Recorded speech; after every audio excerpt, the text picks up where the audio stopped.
राज्याचे मुख्यमंत्री देवेंद्र फडणवीस हे गडचिरोलीचे पालकमंत्री आहेत। त्यामुळे गडचिरोली जिल्ह्याच्या विकासावर त्यांनी ज्या पद्धतीने लक्ष केंद्रित केलेलं आहे त्यात सगळ्यात महत्त्वाचं म्हणजे या वर्षातला तिसरा दौरा आज होत आहे। आपण बघू शकता ही संपूर्ण सुरक्षा यंत्रणा त्यांच्यासाठी आता तैनात करण्यात आलेली आहे।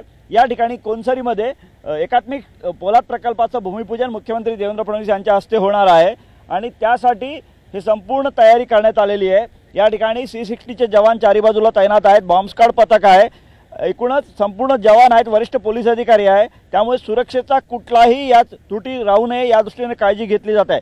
सगळ्यात महत्त्वाचं म्हणजे गडचिरोलीवर मुख्यमंत्री देवेंद्र फडणवीस यांचं किती लक्ष आहे याचं एक उदाहरण म्हणजे या जिल्ह्यात तब्बल तिसरा दौरा आहे। या वर्षातला 1 जानेवारीला मुख्यमंत्री गडचिरोलीत आले होते, त्यानंतर मुख्यमंत्र्यांनी कवंडेला भेट दिली होती। आज परत मुख्यमंत्री वाढदिवसाच्या पार्श्वभूमीवर गडचिरोलीत येत आहेत आणि ही मोठी भेट मुख्यमंत्र्यांकडून आज या ठिकाणी दिली जाणार आहे।